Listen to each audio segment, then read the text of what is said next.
هاي welcome back to my channel. النهاردة هعمل لكم فراخ بالالفريدو صوص ومعاها قرنبيط.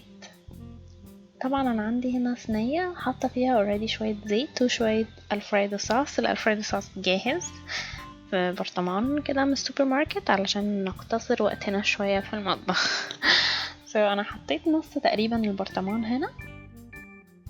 لو ما لقيتوش برطمانات جاهزة هتلاقوا باكيتات بتتباع وتتدوب تعمل الفريدو صوص.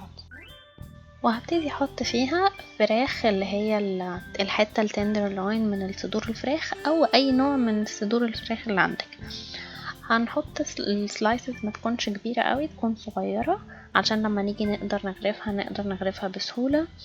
وبعدين هنبتدي نحط شوية سبايسز للفراخ.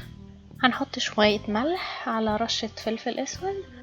هجيب هنا القرنبيط مقطعاه فلارت صغيرة كده وغسلاه. هبتدي احط شوية ملح يعني حوالي معلقة صغيرة وزيت زيتون. هنقلبهم ونماكس شوية في بعض كده علشان كله ياخد، وبعدين نحطها كلها على الفراخ من فوق.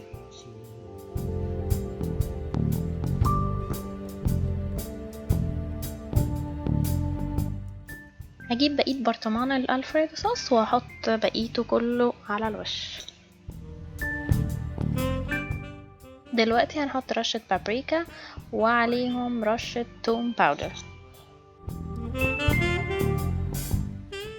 انا عندي هنا بقدونس فريش مقطع، هرشه كله على الوش كده.